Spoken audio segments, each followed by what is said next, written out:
Varicose veins కి సరైన చికిత్స కోసం సంప్రదించండి ఎవిస్ హాస్పిటల్.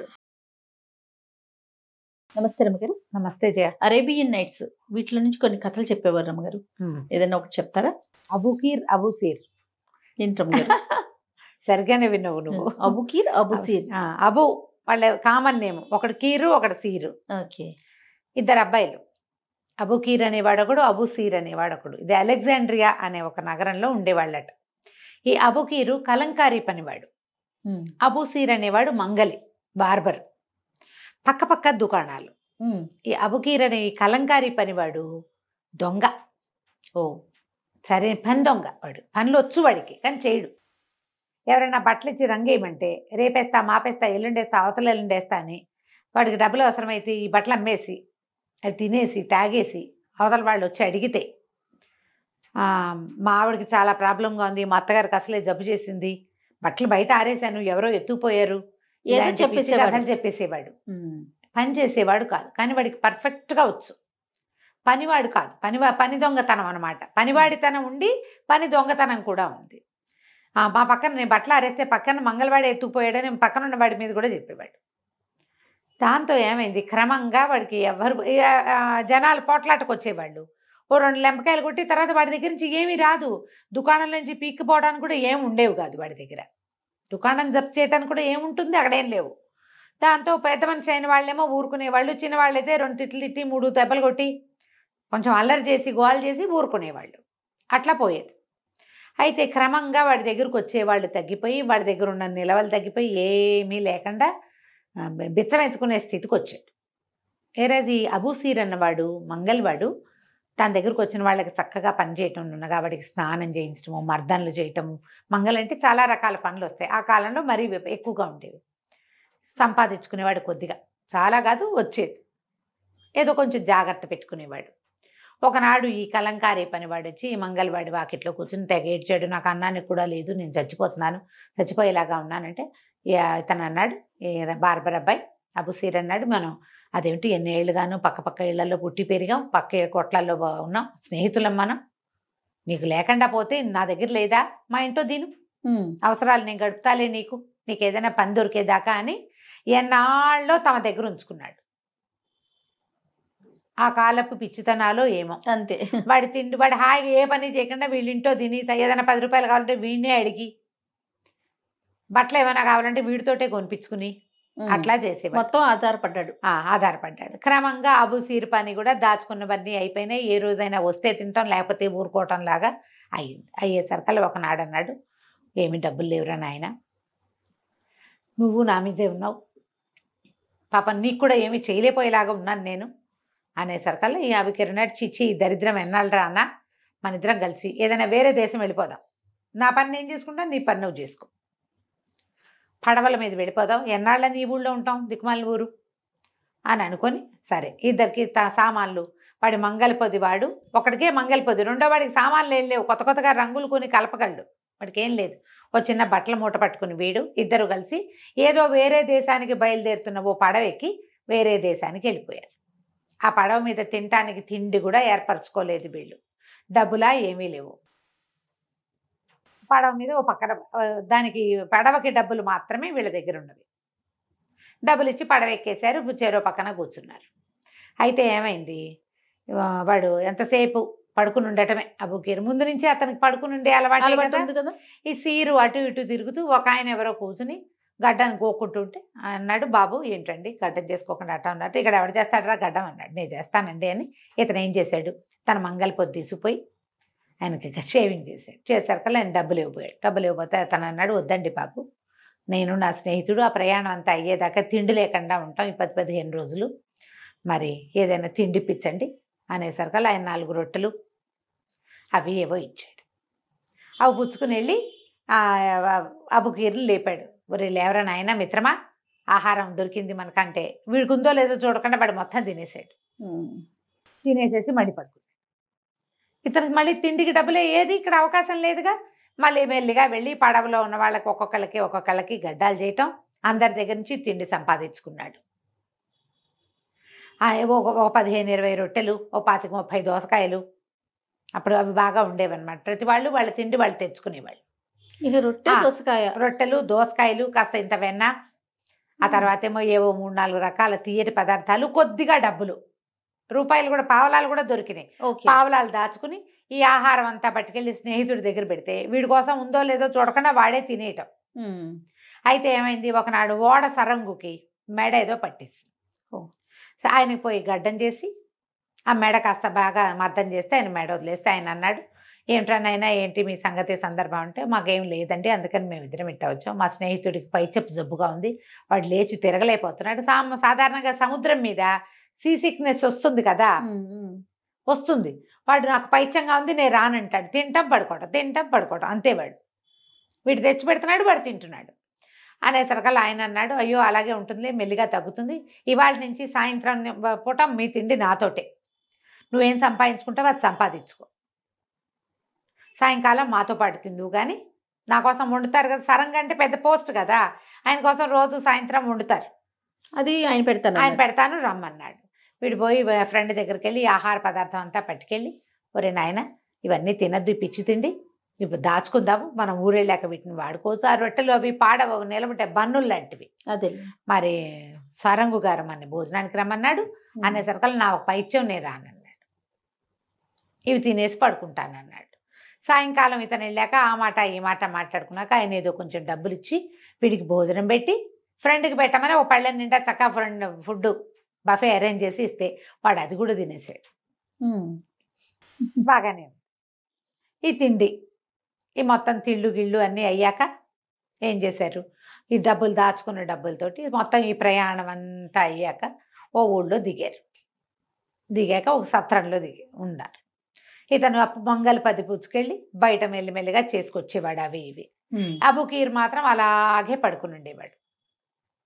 వీడికి అన్ని చోట్ల డబ్బులు దొరికినాయి బాగా. మరి పనివాడు రోజు గడ్డం చేస్తాడు, తల క్షవరం చేస్తాడు, పావలా వార్త దొరుకుతాయి కదా, దొరికిన డబ్బులన్నీ చక్కగా దాచుకున్నాడు. ఆహారం సత్రంలో రోజువారీ ఆహారం దొరికేది ఇద్దరికి, వాడు తినటం పడుకోవటం అంతే. కొన్ని రోజులు అయ్యాక ఈ బాగా తిరగటము ప్రతిరోజు పని చేయాల్సి రావటంతో అబూ సీర్కేతు జబ్బు చేసి అయ్యో జ్వరం వచ్చి మంచాన పడ్డాడు.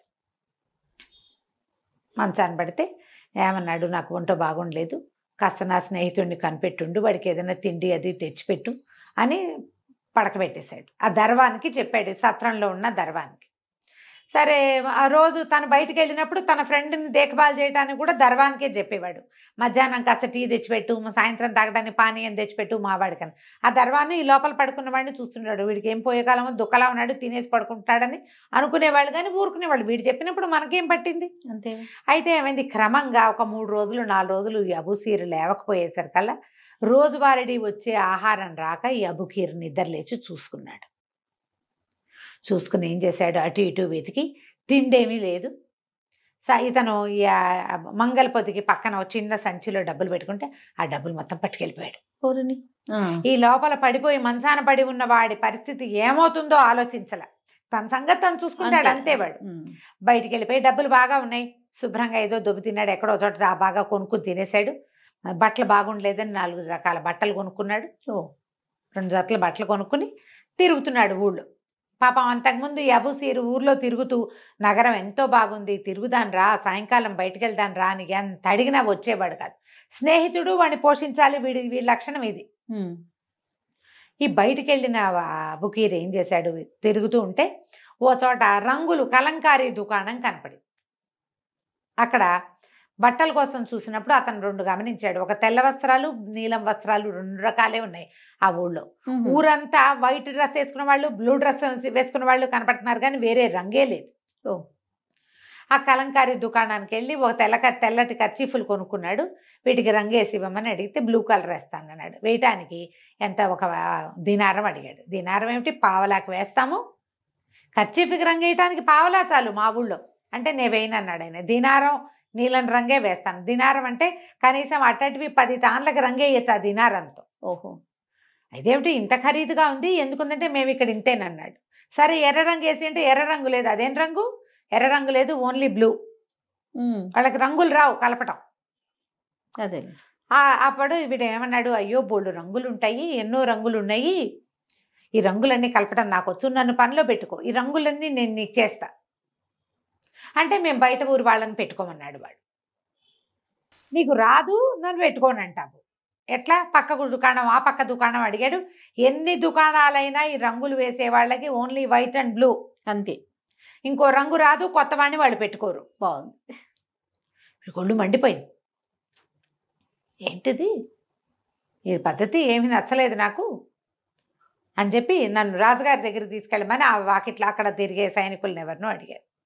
రాజు దగ్గరికి తీసుకుపోయారు. తీసుకుపోతే రాజు చెప్పాడు అనమాట. రాజు దగ్గరికి వెళ్ళాక, నేను రంగుల పనివాడినండి, మా దేశంలో 16 రంగులు ఉంటాయి. రంగులు 16 ఓన్లీ 2 కదా, రెడ్ వైట్ అండ్ బ్లూ అన్నాడు ఆయన. కాదండి, 16 రంగులు ఉంటాయి, మీ దగ్గర ఏమైనా నగలు ఉంటే తెప్పించండి అన్నాడు. నగలు తెప్పిస్తే నీలం రంగు రాయి, ఎరుపు రాయి, ఆకుపచ్చ రాయి, ఈ రంగులన్నీ బట్టల్లో దొరుకుతాయి అన్నాడు ఆయన. బట్టల్లో దొరుకుతాయి, నేను చేస్తా అనగానే ఆయన ఆనందం పట్టలేకపోయాడు. ఒక పనివాడు మన దగ్గరకు వస్తే మనం కలంకారీ వాళ్ళంతా ఎందుకు వీడిని గౌరవించలేదు అని చెప్పి, బాబు నువ్వు ఏ రకం బట్టలైనా చెయ్యి, ఏ రంగైనా వేయి, నీకేం కావాలో చెప్పు అంటే, ఒక దుకాణం కావాలి, కొందరు పనివాళ్ళు కావాలంటే వెంటనే ఆయన ఒక వాస్తుశాస్త్ర నిపుణుడిని ఒకరిని పిలిచి, ఈ అయ్యగారి వెనకాల వెళ్ళు, ఈ బజార్లో ఆయనకి ఏ కొట్టు నచ్చితే ఆ కొట్టు తీసేసుకో, ఈయనకు కావాల్సినట్టుగా చేసి పెట్టు, ఈయనకు 10 మంది పనివాళ్ళని ఇవ్వండి అని చెప్పి 1000 వరహాలు డబ్బులు ఇచ్చి, 1000 దినారాలు ఇచ్చి, బోల్డని వస్త్రాలు ఇచ్చి, నగలిచ్చి, తిరగడానికి ఒక గుర్రం ఇచ్చి, ఉండడానికి ఒక ఇల్లు, 4 పనివాళ్ళని ఇచ్చి రంగులు వేయించమన్నారు. వీడు వెంటనే వెళ్ళి ఆ బజార్లో అతిపెద్దదిగా ఉన్న ఒక దుకాణాన్ని ఎన్నుకుని నాకు ఇది కావాలనగానే రాజుగారి భట్లు వచ్చి ఆ దుకాణంలో ఉన్న వాళ్ళని బయటికి తోసేశారు. తోసేసి అక్కడ పెద్దగా మొత్తం ఉన్నవన్నీ పడగొట్టేశారు. ఇతను చెప్పాడు, ఇంత పెద్ద పెద్ద హాల్స్ కావాలంటే పెద్ద పెద్ద హాల్స్ లాంటివి కట్టారు. అక్కడి నుంచి ఇవి తొట్టెలు, రంగులు కలపడానికి బోల్డ్ రకాల తొట్టెలు.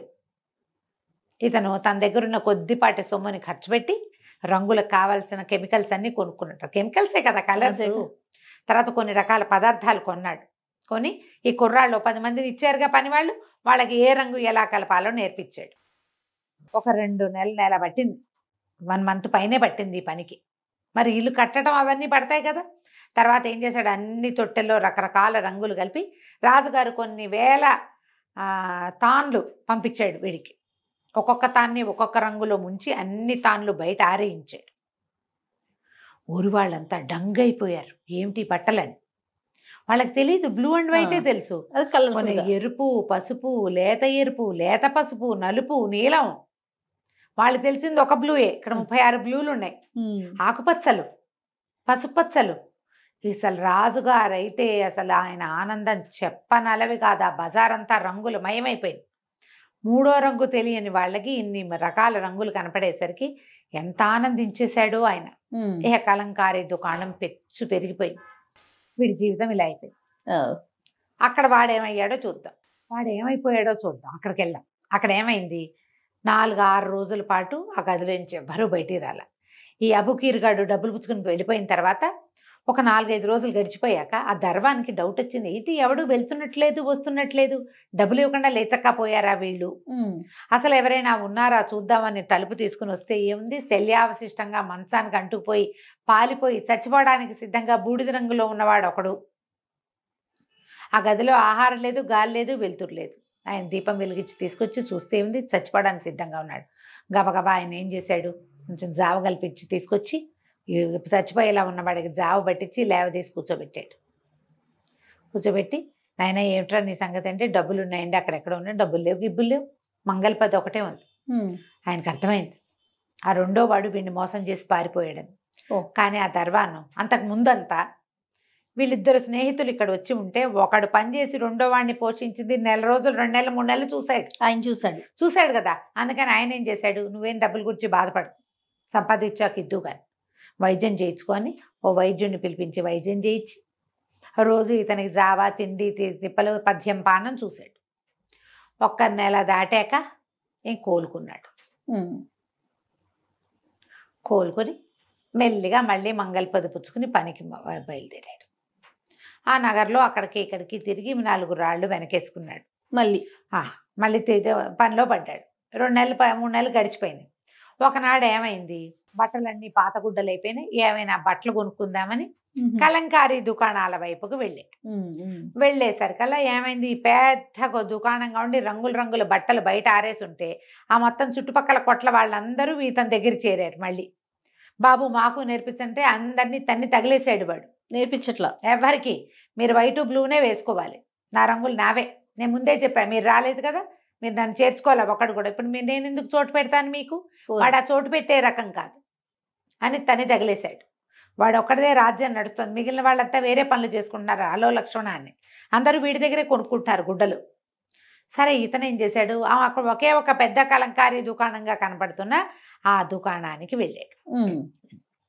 అబుసీర్ వెళ్తే వాకిట్లో నుంచుంటే లోపలికి చూస్తే పెద్ద తఖ్తు మీద విలాసంగా పడుకుని మంచి బట్టలు ధరించి ఏదో పాను లాంటిది నవ్వులుతూ పక్కన తినడానికి 2-3 రకాల తినుబండారాలు, ఓ హుక్కా గొట్టము పెట్టుకుని పని వాళ్ళకి ఆర్డర్లు చేస్తున్న అబుకీర్ కనపడ్డాడు.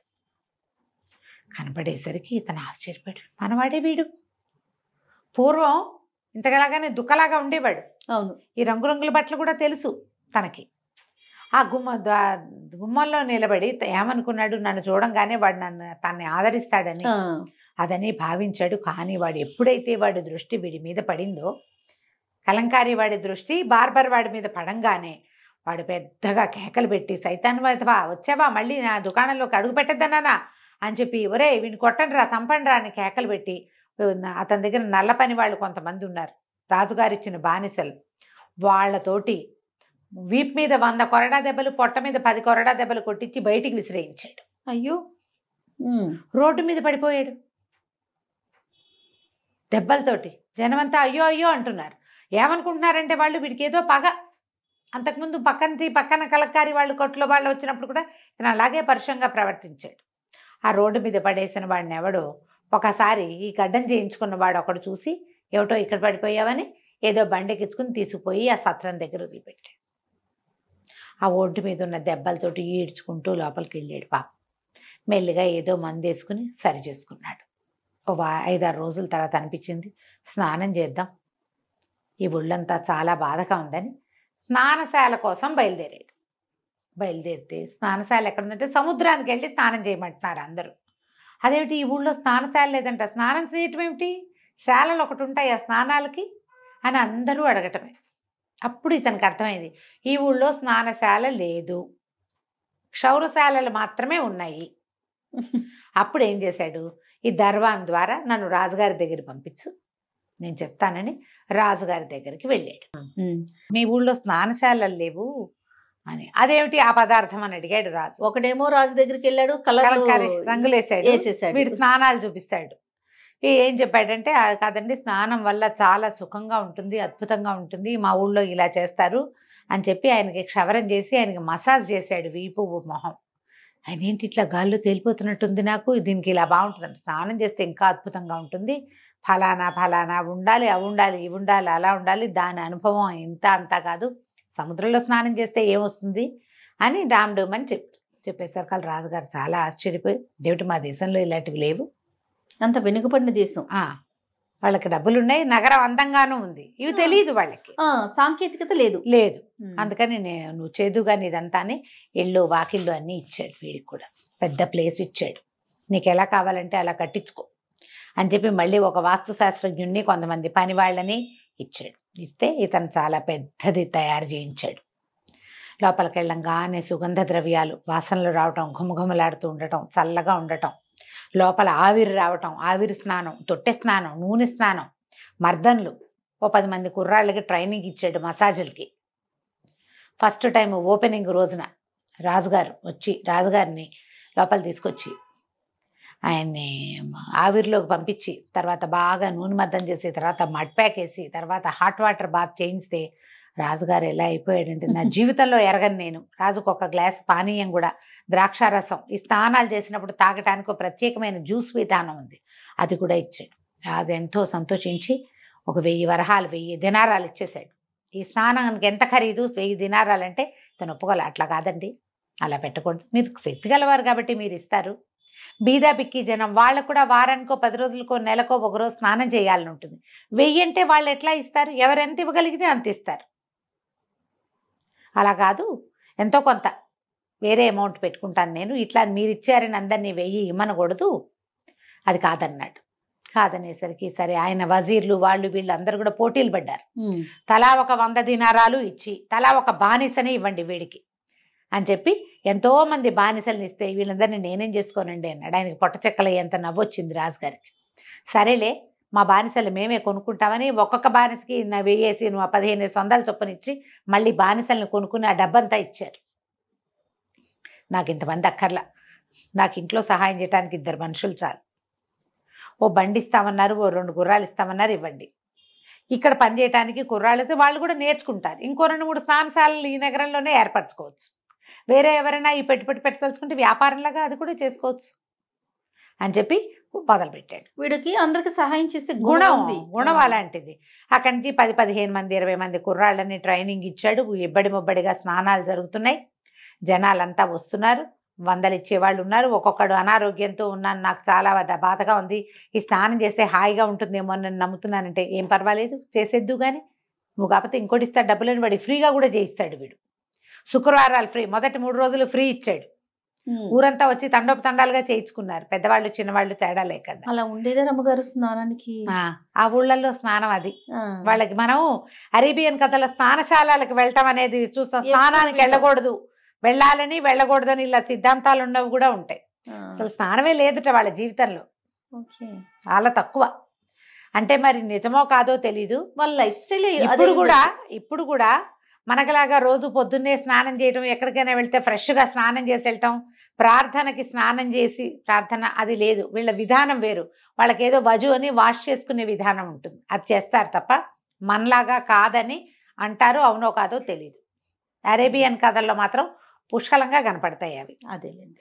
అక్కడి నుంచి ఇంకేముంది, బాగా సంపాదన పరుడయ్యాడు. ఇతను గల్లాపెట్టి దగ్గర కూర్చునేవాడు, ఎవరెంత ఇస్తే అంత తీసుకునేవాడు. ఎవరైనా పని వాళ్ళని ఇస్తాం, అత్తర్లు ఇస్తాం, నూనెలు ఇస్తాం, మాది నూనె దుకాణం, నాకు స్నానం చేయొచ్చు, నీకు పుంఖాలుగా నూనె పంపిస్తా డబ్బాలంటే అవి కూడా తీసుకునేవాడు.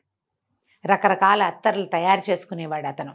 తనే గులాబీ అత్తరని, మల్లెత్తరని, అత్తర్ల నూనె అని, అత్తరు వేసిన నీళ్ళలో స్నానం మనం కూడా చూడు ఇడుకలోనూ అవి వేసుకుంటాం నీళ్ళలో, ఎండాకాలం హాయిగా ఉంటుంది, చల్లటి ఫీలింగ్ వస్తుంది, ఒళ్ళు చల్లగా ఉంటుంది ఎక్కువసేపు అట్లా. అయితే ఇలా అవుతూ ఉండగా ఏమైంది, ఎవరో ఈ మన వీడున్నాడు కదా అబుకీరు, వాడికి ఓసారి స్నానం చేద్దాం అనిపించింది. తీరా అక్కడికి వచ్చి చూస్తే ఏముంది, వీడు అబుసీరే నిర్ఘాంతపోయాడు. ఏమైపోయావు ఇన్నాళ్ళు అని వెళ్ళి కావలించుకున్నాడు. కావలించుకుంటే అబుసీర్ అన్నాడు, నేనేమైపోవటం ఏమిటి, 4 నెలల నాడు నీ దుకాణం వాకిట్లోకి వస్తే నన్ను కొట్టావు కాదా, నువ్వు 100-110 దెబ్బలు కొట్టి పంపించావు, నువ్వు మర్చిపోయావు అనుకున్నాను నన్నంటే వలవలా ఏడ్చాట అబుకీర్. ఏడ్చి, అయ్యో నేను నిన్ను గుర్తుపట్టలేదు, అప్పుడు నువ్వేదో జబ్బు చేసి పాలిపోయినట్టు, అలా పాలిపోయిన రంగులో ఉండేవాడు ఒకడు ఎంతసేపు వచ్చి దుకాణంలో వస్తువులు దొంగతనానికి వచ్చేవాడు, వాడనుకుని నిన్ను కొట్టించా, అంతేకాని నువ్వని నాకు నేను గుర్తుపట్ల, ఇప్పుడు నువ్వు మనిషిలా కనపడతావు, అప్పుడు నువ్వు నాకు నీలాగా నాకు కనపడలేదు అని కావలించుకున్నాడు. మన స్నేహితులం కాదా, అది కాదా ఇది కాదా అన్నాడు. నువ్వేం చేస్తున్నావంటే ఇదిగో ఇది పెట్టుకుని, అంటే కలంకారీ బడి కనిపించింది, నాకంటే వీడే ఎక్కువ సంపాదిస్తున్నాడే స్నానం చేయిస్తూ అనిపించింది. అక్కడి నుంచి స్నానం చేయటానికి వచ్చానంటే నేనే స్వయంగా చేయిస్తానని ఈయన ఒళ్ళు మర్దం చేసి తన స్నేహితుడికి బ్రహ్మాండంగా స్నానం చేయించి సుల్తాన్కి ఇచ్చినట్టుగా జ్యూసు ద్రాక్షాసవం కూడా పట్టుకొచ్చి ఇచ్చాడు. స్నానాలకు వచ్చిన వాళ్ళంతా ఆశ్చర్యపోయారు. అతను ఎవ్వరికీ చెయ్యడు, అబుసీర్ ఎవ్వరికీ చేయట్లా. ఒట్టి రాజుగారు వచ్చినప్పుడు మాత్రమే చేతులకి పని అతనికి. రాజుగారికే జ్యూస్ బాటిల్ గ్లాస్ అందిస్తాడు, అలాంటిది ఇప్పుడు స్నేహితుడికి అందిస్తున్నాడు. ఓహో అని ఆశ్చర్యపోయారు. రోజులు గడిచాక అబుకీర్ అన్నాడు, నువ్వు ఇదే చేస్తున్నావా, మన ఊళ్ళో మరి రోమహారిణి అంటే ఒంటి మీద బాడీ హెయిర్ రాలిపోయేందుకు ఒకటి ఉంది కదా, ఉల్లిపాయ పాషాణము నూరి చేస్తాము, అది చేయట్లేదా, రాజుకి ఈసారి చేసి చూపించు, ఆయన చాలా సంతోషిస్తాడు. అంటే నేను ఈ మధ్య ఎప్పుడూ చేయలేదు, అది మర్చిపోయాను నేను అన్నాడు అబుసీర్. మర్చిపోయానంటే ఈ అబుకీర్ చెప్పాడు, అదేమిటి నాకు గుర్తుంది, ఉల్లిపాయ పాషాణము వేసి నూరాలి, పాషాణం అంటే విషం అన్నమాట, అవి 2 వేసి నూరాలి, నూరితే అది తయారవుతుంది, దాని కాళ్ళ మీద రాస్తే ఇట్లా హెయిర్ అంతా రాలిపోతుంది, బాడీ హెయిర్ తీసేసుకోవాలని ఉంటుంది కదా, క్షవరం ఎక్కర్లేకుండా ఇది ఈజీగా ఉంటుంది, చేసి చూడని వీడిని ఎంకరేజ్ చేశాడు. అతను అక్కడ ఉండగానే ఉల్లిపాయలు పాషాణం అని తెప్పించాడు. మర్నాడు రాజుగారి స్కెడ్యూల్ ఇక్కడికి రావడానికి స్నానానికి ఇతనేమో ఇది రెడీ చేసి పెట్టుకున్నాడు. ఇక్కడి నుంచి వచ్చిన రబుకీరు పరిగెత్తుకుంటూ రాజుగారి దగ్గరికి వెళ్ళిపోయి మేము స్నానశాలని ఒకడికి అవకాశం ఇచ్చారు, వాడు శత్రురాజుల గూఢచారి, నాకు వాడు బాగా తెలుసు, వాడు కావాలంటే రేపు మిమ్మల్ని చంపటానికి మీ మీద ఒక ఇది చేయబోతున్నాడు. అది ఇట్లా రాసేసరికి వెంట్రుకలు ఊడిపోయి తర్వాత పుండు పడిపోతుంది, అదంతా స్కిన్ అంతా, తర్వాత మీరు చచ్చిపోతారు, మీ మీద ఈ కుట్ర జరుగుతుందని రాజుకి ఎక్కించాడు. రాజు నిర్కాంతపోయాడు. అవురవురా 3 నెలల నుంచి వీడి దగ్గర స్నానం చేస్తూ చాలా హాయిగా ఉందనుకున్నానే, నెల స్కెడ్యూల్ పెట్టుకుని వెళ్తున్నాను, నెలలాగంటే 15 రోజులకు ఒకసారి పెట్టుకున్నాడు. రేపు స్కెడ్యూల్ ఉంది, రేపు నన్ను చంపేస్తాడా అని చూసి సరే ఒక మంత్రిని పట్టుకొచ్చాడు తనకు తోడు. మర్నాడు పొద్దున రాజుగారు మంత్రి ఇద్దరు వెళ్ళారు.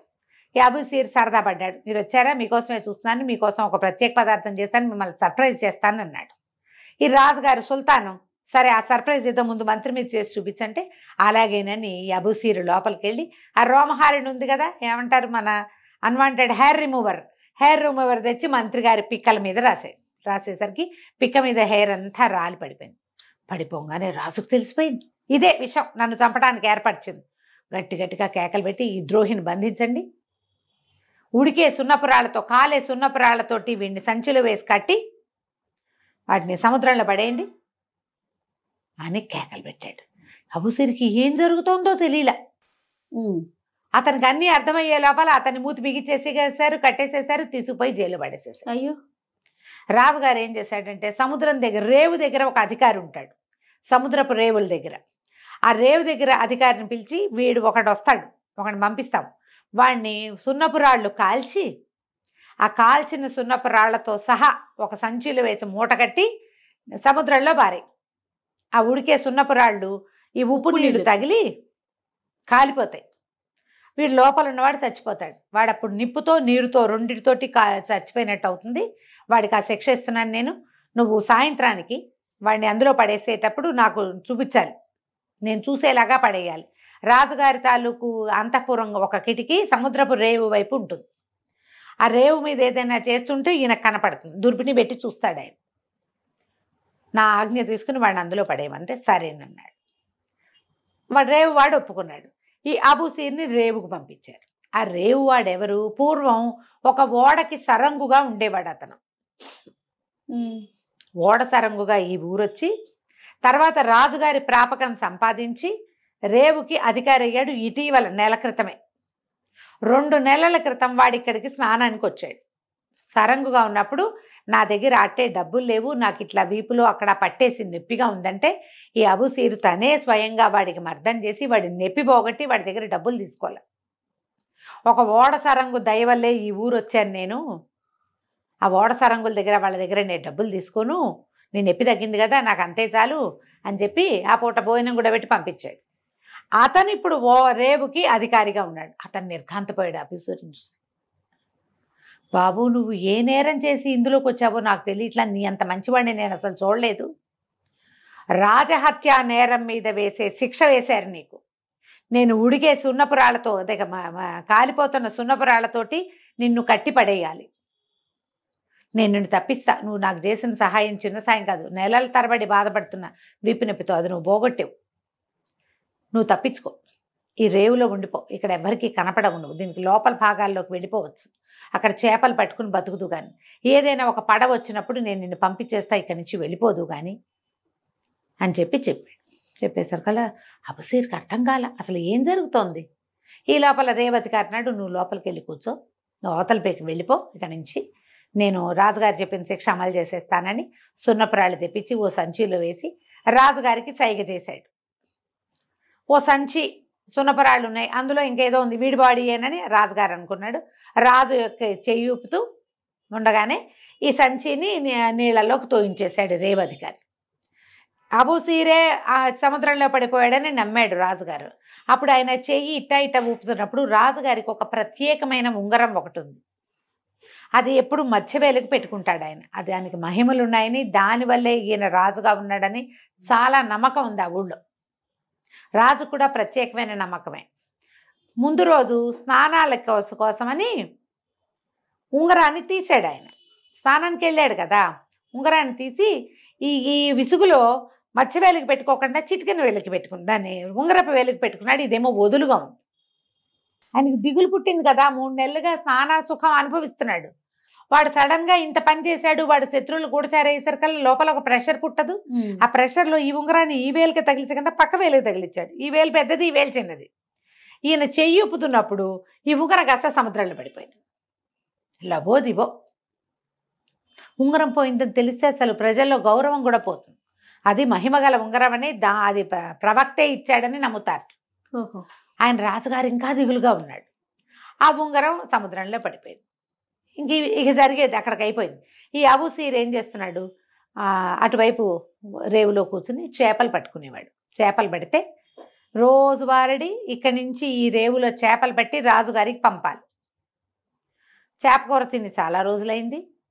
వీళ్ళకి చేపలు పట్టిస్తే ఏదో కనీసం ₹1 సంపాదన అయినా ఉంటుంది. మరి ఆస్తంతా పోయింది. స్నానశాలలో సంపాదించిన డబ్బంతా అక్కడే ఉండిపోయింది. వాడు ఇంకా ఏం చేశాడు, రాణిగారు కూడా ఆ స్నాన సౌఖ్యం అనుభవించాలనుకుంటే ఆవిడికి శుక్రవారం సాయంత్రం పూట స్నానానికి వచ్చే ఏర్పాటు చేశాడు. ఆవిడ కోసమనే 2-3 ఆడపిల్లలకి మసాజులు ప్రాక్టీస్ చేయించాడు. ఆడవాళ్లే వచ్చినప్పుడు డబ్బులు వసూలు చేయడానికి ఒక ఉన్నత కుటుంబీకురాలైన ఒక స్త్రీని శుక్రవారం సాయంత్రం కూర్చోబెట్టే ఏర్పాటు చేశాడు. ఆ విధంగా ఎంత సంపాదించాడో అతను. రాజుగారు ముందంతా డబ్బు ఇచ్చాడుగా, అవన్నీ మూటలు కట్టి దాచిపెట్టుకున్నాడు. ఆ డబ్బు ఈ డబ్బు ఎంత డబ్బో. ఇప్పుడు ఏముంది, రేవులో కూర్చున్నాడు కట్టుబట్టలతోటి. సరే చేపలు పడదామని అక్కడ రంగురంగుల చేపలు ఉంటాయట ఆ రేవులో. అక్కడ కూర్చుని చేపలు పడుతున్నాడు.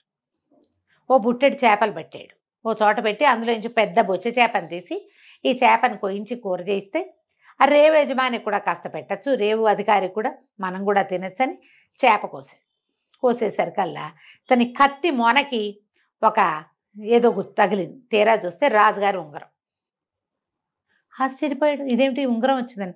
ఆ ఉంగరం వేలికి పెట్టుకున్నాడు. వేలికి పెట్టుకుని దాన్ని వండాడు. ఆ చేపని కొన్ని చేపలు పంపేశాడు. ఈ చేపని కాల్చేసరికల్లా రేవు అధికారి చీకటి పడేసరికల్లా ఆయన వచ్చాడు.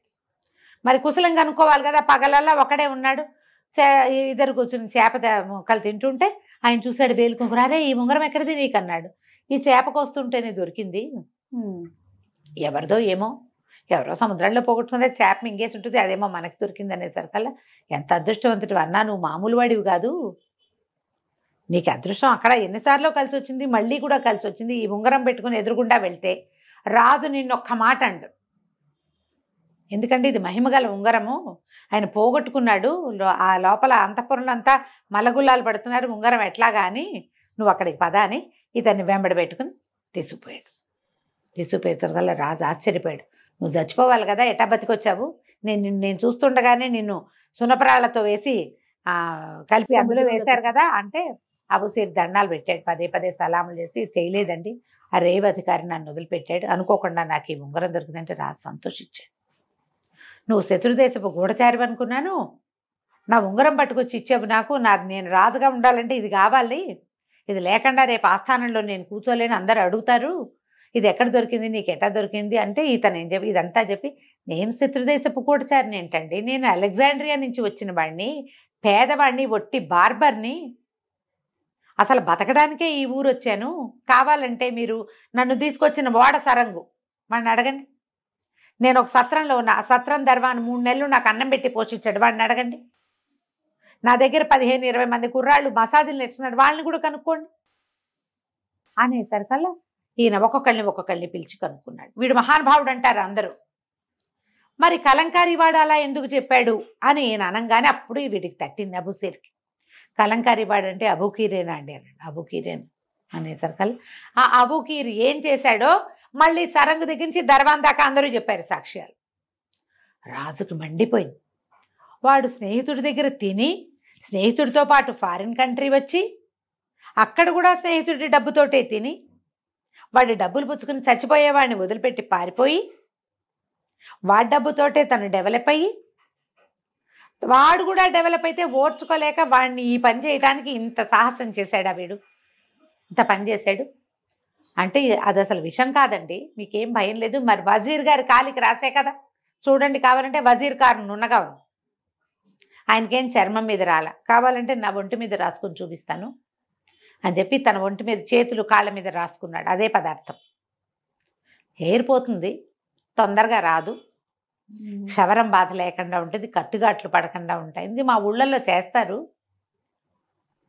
అది విషం కాదు, అది అవటానికి విషం, లోపలికి ఇవ్వడానికి విషం, కాలికి రాసుకోవడానికి ఏం విషం కాదు అది అనేసరికి లేని వాళ్ళు చాలా కోపం వచ్చేసింది. అబుకీర్ని రమ్మని పిలిపించాడు. చచ్చిపోయాడని అనుకున్న అబూసీరు రాజుగారి పక్కనే కనపడేసరికల్లా అబుకీరు వణికిపోయాడు. ఊరికే ఈర్ష్యతో చేశానంటే రాజు ఒప్పుకోలే. నువ్వు ఈర్ష్యగా ఉండటానికి వీల్లేదు, ఏ శిక్ష నేను అబూసీరుకి వేశానో అదే శిక్ష నీకు ఇప్పుడు సున్నపురాలతోటి వీడిని కట్టేసి వేసేయండి అంటే అబూసీరు బతిమలాడాడు. వద్దు వద్దు, వదిలేయండి, అంత చంపేయద్దు అంటే ఆయన ఒప్పుకోలే. వీడు ఒక్క ద్రోహం అయితే వీడిని వదిలేయచ్చు. వీడు నీ పక్కన చేరిన దగ్గర నుంచి, నీ పక్కన ఉన్న దగ్గర నుంచి చివరికి నిన్ను చావు దగ్గరికి తీసుకెళ్లే వరకు ప్రతి చోట నిన్ను మోసం చేశాడు. మా రాజ్యంలో ఇదే శిక్ష